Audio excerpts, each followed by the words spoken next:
Shalom, le peuple de Dieu, shalom. J'espère que vous allez bien, très très bien. C'est le désir du Père que nous allons bien. Et Dieu désire à bénir ses enfants, les protéger, les guérir, les soigner, les sauver, d'apporter la paix, la joie, la lumière. Et c'est le désir du Père pour chacun de nous. Peu importe ce qui se passe dans nos vies, le désir du Père, c'est de nous protéger, de nous bénir abondamment, de nous aider, de nous guider, de nous orienter. Est-ce que vous comprenez ça? Oui, ça c'est le premier désir du Père. Sur ce, nous allons continuer à lire la Bible ensemble, comme le Père nous a demandé, afin que nous acquérons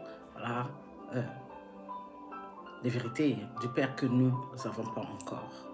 Sur ce, je vais prier et puis on va commencer à lire la Bible du Père ensemble. Amen.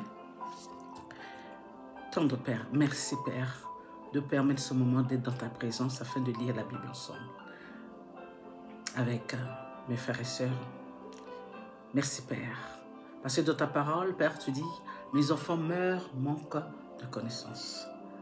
Père, tu nous as mis à cœur afin que nous lisons la Bible ensemble. Merci de nous enseigner, merci de nous éduquer, merci de nous guider, merci de nous donner l'intelligence de comprendre ta parole et de graver ce qui est très important sur la table de nos cœurs, afin que l'ennemi ne nous prenne pas pour sa proie, afin que l'ennemi, que nous ne soyons pas vraiment, ça souffle que nous ne soyons pas, ce souffle de, comment on dit, excusez-moi les bien-aimés, que nous ne soyons pas les personnes qui vont nous diriger dans toutes les sources, nous désorienter, s'il faut le dire ainsi, parce que j'ai quand même perdu le mot que je voulais dire, ce souffle douleur, voilà. Seigneur, nous te remercions parce que tu as permis d'accorder et nous comptons sur toi, Père, afin de nous éduquer, afin de nous guider, afin de nous orienter, afin de nous protéger contre le mensonge de l'ennemi. Merci, Père, merci, mon roi. Dans le nom de Jésus, Père, tu es digne, Père, tu es digne des louanges, tu es digne des adorations, tu es digne des honneurs, Père, toute ta gloire te revient. Je t'aime, Père, dans le nom de Jésus. Ainsi j'ai prié. Amen, Amen et Amen. Amen, le peuple de Dieu. Alors, la fois passée, nous avons arrêté à notre livre de 2 rois. On s'est arrêté à 11, pardon, de 10 à 11, parce que nous avons l'habitude de prendre 2 pages. Et aujourd'hui, nous allons prendre 12 à 13. Amen. Alors, sans tarder, bénissons la parole de Dieu. Nous allons commencer. La 7e année de Jéhu, Joam devient roi et il régna 40 ans à Jérusalem. Sa mère s'appelait Tidja de Baïsheba. Joas fit ce qui est droit aux yeux de l'Éternel, tout le temps qu'il suivit les directions du sacrificateur Jojada. Verset 3. Seulement le haut lieu ne disparut point. Le peuple offrait encore des sacrifices et des parfums sur les hauts lieux. Verset 4. Joas dit au sacrificateur, tout l'argent consacré qu'on apporte dans la maison de l'Éternel, l'argent ayant cours, savoir l'argent pour le rachat des personnes d'après l'estimation qui en est faite. Et tout l'argent qui vient au cours de quelqu'un d'apporter à la maison de l'Éternel, que les sacrificateurs le prennent chacun de la part des gens de sa connaissance, et qu'il l'emploie à réparer la maison partout où il se trouvera quelque chose à réparer. Verset 6. Mais il arriva que la 23e année du roi Joas, les sacrificateurs n'avaient point réparé ce qu'il était à réparer à la maison. Verset 7. Le roi Joas appela le sacrificateur Jéhojada et les autres sacrificateurs et leur dit, pourquoi n'avez-vous pas réparé ce qui est à réparer à la maison? Maintenant, vous ne prendrez plus l'argent de vos connaissances, mais vous le livrerez pour les réparations de la maison. Verset 8. Les sacrificateurs convirent de ne pas prendre l'argent du peuple et de n'être chargés des réparations de la maison. Verset 9. Alors le sacrificateur Jéhojada prit un coffre, perça un trou dans son couvercle et le plaça à côté de l'autel, à droite sur le passage par lequel on entra à la maison de l'Éternel. Les sacrificateurs qui avaient la garde sur y mettaient tout argent qu'on apportait dans la maison de l'Éternel. Verset 10.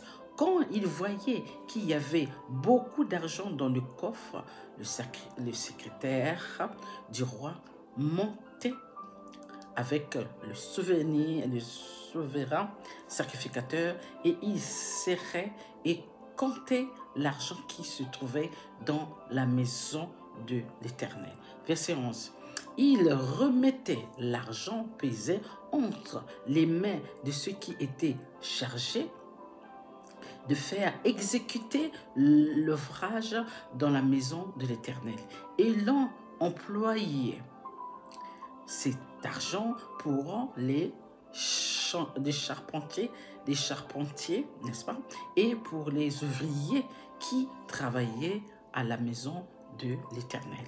Verset 12. Pour les maçons et les tailleurs de pierre, pour les achats de bois et de pierre de taille, nécessaires aux réparations de la maison de l'Éternel et pour toutes les dépenses concernant les réparations de la maison, verset 13, mais avec l'argent qu'on apportait dans la maison de l'Éternel, on ne fit pour la maison de l'Éternel ni bassin d'argent, ni couteau, ni coupe, ni trompette, ni aucun ustensile d'or ou d'argent.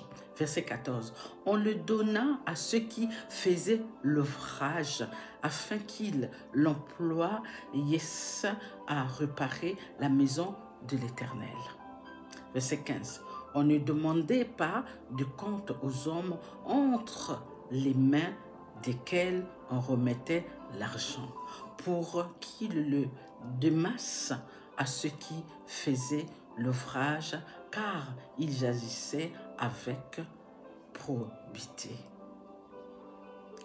Verset 16. L'argent des sacrifices de culpabilité et des sacrifices d'expiation n'était point apporté dans la maison de l'Éternel. Il était pour les sacrificateurs. Verset 17. Alors Hazaël, roi de Syrie, monta et se battit contre Gath, dont il s'empara. Hazaël avait l'intention de monter contre Jérusalem. Verset 18. Joas, roi de Juda, prit toutes les choses consacrées, ce qui avait été consacré par Josaphat, par Joram et par Ajazia, ses pères rois de Juda, ce qu'il avait consacré lui-même, et tout l'or qui se trouvait dans les trésors de la maison de l'Éternel. Et de la maison du roi, il envoya le tout à Hazaël, roi de Syrie, qui ne monta pas contre Jérusalem. Verset 19. Le reste des actions de Joas et tout ce qu'il a fait, cela n'est-il pas écrit dans le livre des chroniques du roi de Juda? Verset 20. Ses serviteurs se soulevèrent et formèrent une conspiration. Ils frappèrent Joas dans la maison de Mio, qui est à la descente de Sia. Verset 1. Josacar, fils de Shimei, et Josabat, fils de Shomer, ses serviteurs le frappèrent et il mourut. Il mourut. On l'enterra avec ses pères dans la ville de David et Amathia, son fils, régna à sa place. Prenons notre deuxième page. Poursuivons. La 23e année de Joas, fils d'Ajazia, roi de Juda, Joachas, fils de Jéhu, régna sur Israël à Samarie. Il régna 17 ans. Verset 2. Il fit ce qui est mal aux yeux de l'Éternel. Il commit les mêmes péchés que Jéroboam, fils de Nébat, qui avait fait pécher Israël, et il ne s'en détourna point. Verset 3. La colère de l'Éternel s'enflamma contre Israël, et il les livra entre les mains de Hazaël, roi de Syrie, et entre les mains de Ben-Hadad, fils de Hazaël. Tout le temps que ces rois vécurent, Joachaz implora l'Éternel. L'Éternel exauça, car il vit l'oppression sous laquelle le roi de Syrie tenait Israël. Verset 5. Et l'Éternel donna un libérateur à Israël. Les enfants d'Israël échappèrent aux mains de Syriens, et ils habitèrent dans leurs tentes comme auparavant. Verset 6. Mais ils ne se détournèrent point des péchés de la maison de Jéroboam, qui avait fait pécher Israël. Ils s'y livrèrent aussi aux mêmes idoles. d'Astarté était debout à Samarie. Verset 7. De tout le peuple de Joachaz, l'Éternel ne lui avait laissé que 50 cavaliers, 10 chars et 10 000 hommes de pied, car le roi de Syrie les avait fait périr et les avait rendus semblables à la poussière qu'on foule aux pieds. Verset 8. Le reste des actions de Joachaz, tout ce qu'il a fait et ses exploits, cela n'est-il pas écrit dans le livre des chroniques des rois d'Israël? Verset 9. Joachaz se coucha avec ses pères et on l'enterra à Samarie, et Joas, son fils, régna à sa place. Verset 10. La 37e année de Joas, roi de Juda, Joas, fils de Joachaz, régna sur Israël à Samarie. Il régna 16 ans. Verset 11. Il fit ce qui est mal aux yeux de l'Éternel.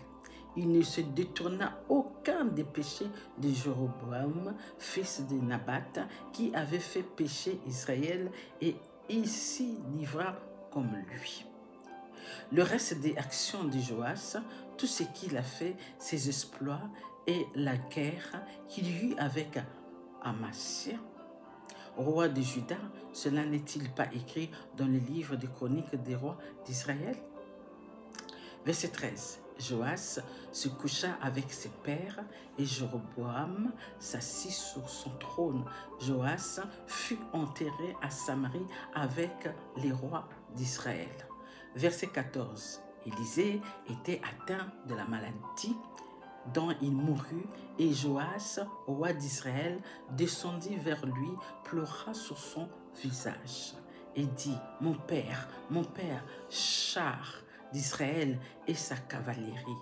Verset 15. Élisée lui dit: prends un arc et des flèches. Et il prit un arc et des flèches. Verset 16. Puis Élisée dit au roi d'Israël, bonde l'arc avec la main. Et quand il l'eut bandé de sa main, Élisée mit ses mains sur les mains du roi. Verset 17. Et il dit, ouvre la fenêtre de l'Orient. Et il ouvrit, Élisée dit, tire. Et il tira. Élisée dit, c'est une flèche de délivrance de la part de l'Éternel. Une flèche de délivrance contre les Syriens. Tu battras les Syriens à Éphec jusqu'à leur extermination. Verset 18, Élisée dit encore, prends les flèches, et il les prit. Élisée dit au roi d'Israël, frappe contre terre. Et il frappa 3 fois et s'arrêta. Verset 19, l'homme de Dieu s'irrita contre lui et dit, il fallait frapper 5 ou 6 fois, alors tu auras battu les Syriens jusqu'à leur extermination. Maintenant, tu les abattras 3 fois. Verset 20. Élisée mourut et l'on l'enterra l'année suivante. Des troupes de Moabites pénétrèrent dans le pays. Verset 21. Et comme un enterrait un homme, voici un aperçu, une de ses troupes, et l'on jeta l'homme dans le sépulcre d'Élisée. L'homme alla toucher les os d'Élisée, et il reprit vie et se leva sur ses pieds. Verset 22. Hazaël, roi de Syrie, avait opprimé Israël pendant toute la vie de Joachaz. 23. Mais l'Éternel lui fit miséricorde et eut compassion d'eux. Il tourna sa face vers eux à cause de son alliance avec Abraham, Isaac et Jacob. Il ne voulut pas les détruire et jusqu'à présent, il ne les a pas rejetés de sa face. Verset 4. Hazaël, roi de Syrie, mourut. Et Ben-Hadad, son fils, régna à sa place. Verset 25. Joas, fils de Joachaz, reprit la main de Ben-Hadad, fils de Hazaël. Les villes enlevées par Hazaël à Joachaz, son père, pendant la guerre. Joas le bâtit 3 fois et il recouvra les villes d'Israël. Bénissons la parole de Dieu. Amen. Alléluia. Alors, nous constatons encore une fois, quand le Père marche avec nous, il veut que nous obéissions. Quand nous ne nous obéissons pas, Dieu fait sa justice. Dieu combat celui qui essaie de combattre la parole de Dieu. Dieu combat celui qui persiste dans le mal. Dieu combat celui qui pense qu'il est plus fort que Dieu. Et mais lorsque tu obéis, lorsque tu marches selon la volonté de Dieu, Dieu bénit, Dieu monte ses enfants. Il élève ses enfants au niveau où il veut qu'ils soient élevés, afin que tout le monde puisse voir la main de Dieu. Et de la même manière que Dieu aussi fait dans notre génération, quand nous obéissons, Dieu va t'élever. Oui, il va te mettre là où ton cœur désire, le désir de ton cœur. Mais si tu désobéis, tu marches toujours dans le mal, Dieu va te baisser. C'est ça. Parce que ceux-là qui cherchent toujours à être élevés là, pour être en haut là, Dieu va les baisser. Ceux-là qui cherchent toujours à marcher selon le Père, comme il veut, Dieu va les élever. À nous de faire attention. C'est ce que Dieu nous demande. Marchez selon ma volonté. Je serai avec vous. Mais si vous ne marchez pas selon ma volonté, je ne serai pas avec vous. Ça veut dire qu'il n'y a rien qui va se passer de bon. Dieu va laisser des choses comme ils sont. C'est ça. Donc cherchons toujours à plaire au Père. Faisons des efforts. Faisons-nous violence afin d'écouter, afin d'obéir. Demandez-le lui. Le Père dit, quand vous n'arrivez pas, demandez-moi et je ferai ma part. Dites, Père, je n'arrive pas. Je suis toujours dans ces choses-là. Je ne sais pas comment me débarrasser de ces choses-là. Aide-moi, Père. Recommence avec moi. Je te demande pardon. Je suis désolé de t'hériter. Mais aide-moi, afin que ces choses-là ne soient plus mon partage. Je sais très bien que ce n'est pas par moi-même, c'est par l'ennemi qui nous accuse à chaque fois, qui cherche toujours à nous éloigner de toi. Je te remercie, Père, de prendre le contrôle de ma vie. Je te remercie, Père, de marcher avec moi la main dans la main. Je te remercie, Père, de diriger mes pas. Alors, quand vous demandez comme ça au Père, le Père fond. Le Père aime bien lorsque nous venons vers lui et nous lui disons la vérité. Que nous n'arrivons plus, que nous faisons que des bêtises, que vraiment nous sommes désolés. Père, pardonne-nous, nous nous repentons afin que Papa tu recommences avec nous. Il adore ça. Et le Père n'abandonnera pas l'enfant qui va venir demander pardon. Parce que la porte de Père est ouverte à tous ceux-là qui veulent revenir à la maison et demander pardon. Dieu recommence avec vous. Il efface tous les bêtises, tous les péchés, tous les actes que vous avez posés qui dépassent même l'entendement. Il va tout effacer, il ne va plus penser à cela. Il va oublier. Il va faire en telle sorte que ça ne sera plus dans sa tête. Il va oublier que tu avais fait ça, que tu avais posé ces actes-là. Il va recommencer. Il va renouveler les choses. Comme si le moment que tu as passé là, il n'était pas là. Donc, il n'était même pas au courant. Donc, il fait comme si tu viens à peine de naître. N'est-ce pas? C'est magnifique. Sur ce, je vous aime. Soyez bénis abondamment. À bientôt. Bye.